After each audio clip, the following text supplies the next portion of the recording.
Komishanka doorashooyinka qaranka ee Somaliland ayaa kala diray gaadiidka iyo howlwadeenada ku howlan qaadashada kaarka doorashooyinka codbixiyaasha qaranka ee Somaliland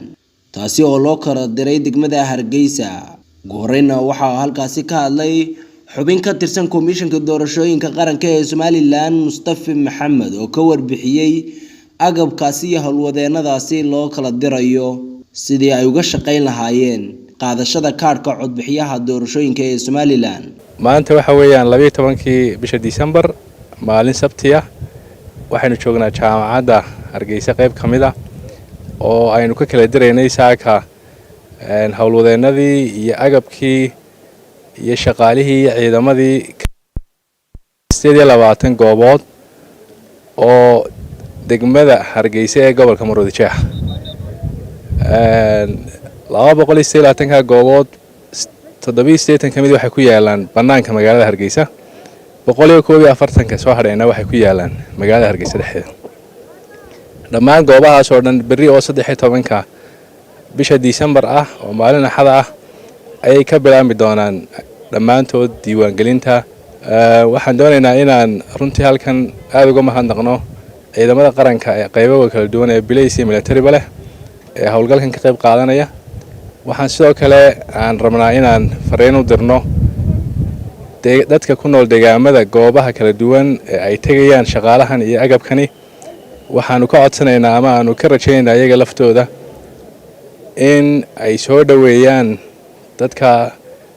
dhalinyarada jaamacadaha ka timi ee hawshan u timi hawsha qaran wada inay soo dhaweeyaan oo ay ka dhigtaan ama ay ka mid dhigaan caruurtooda iyo qoysaskooda maadaama ay imanayaan rag inamayo wiilalba meel ka baxsan meelihii ay ku dhaqnaayeen taasina waa taa qodobka labaad ee aan rabo inaan ka hadlo waxa weeyaan dadka oo dhani guud ahaan shacabka degmada Hargeysa ku dhaqan iyo gobolka Saaxil guud ahaan oo iyagana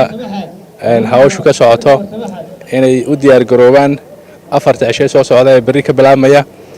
inay isdiiwaangeliyaan dadka isdiiwaangelinaya san hore u sheegnay waxa weeyaan kaliya qof gaaray da'dii diiwaangelinta oo 15 jir gaaray waxa sidoo kale isdiiwaangelinaya qof aan hore isku diiwaangelin waxa sidoo kale isdiiwaangelinaya qof barigii hore dhowr markuu celceliyay marka uu ka gubtay diiwaangelintu ay ka gubatay saddexda group baa markan fursadan iska leh 4 cisho haddii kaarka uu ka lumay ama aanad barigii hore kaarka qaadantaas diiwaangelisay ayaa ma gaar ah oo marka la shaacin doono waqti ay ku beegan tahay oon 4 cisho ahayn ay leeyihiin kuwaas marka haddii kaarku ka lumay ama kaarkii hore aanad u qaadan ama aad soo bedelanaysid goobtii xilligeedii ma joogtid imka 4 cisho kaliya waxa iska leh saddexda group aan hore u sheegnay geestooda iyaguna waxaa halkaasi ka hadlay isla markaasna hadalka iska daba qaatay sidoo kalena sheegay in qaybtooda ay ka qaadan doonaan wada shaqeynta inta ay socoto qaadashada kaarkaasi degmadaasi Hargeysa maayarka magaalada Hargeysa iyo gudoomiyaha gobolka Maroodijeex maanta sharaf weyn bay noo tahay inay diiwaangelintii ka bilaabmato caasimadda iyo degmooyinka hoos yimaada doorashadoodu ku soo wada hooyato taasoo imika halkan la kala dirayo shaqaalihii jaamacadda askartii bilaysi iyo military-ba iyo howlwadeenadii iyo gaadiidkiiba laakiinse waxaan leeyahay dadweynaha goobaha waa 4 cisho qura in laga faa'iideysto oo aan dib aanad soran qofku u dhigo oo maalinta u dambaysa tagi aanu soran oo degdeg la iskaga diiwaangeliyo iyo in shaqaalaha iyo askarta idin timid waxa weeye kiisa waxa lagu yaqaanaa martisook waxaan ku dardaarmaynaa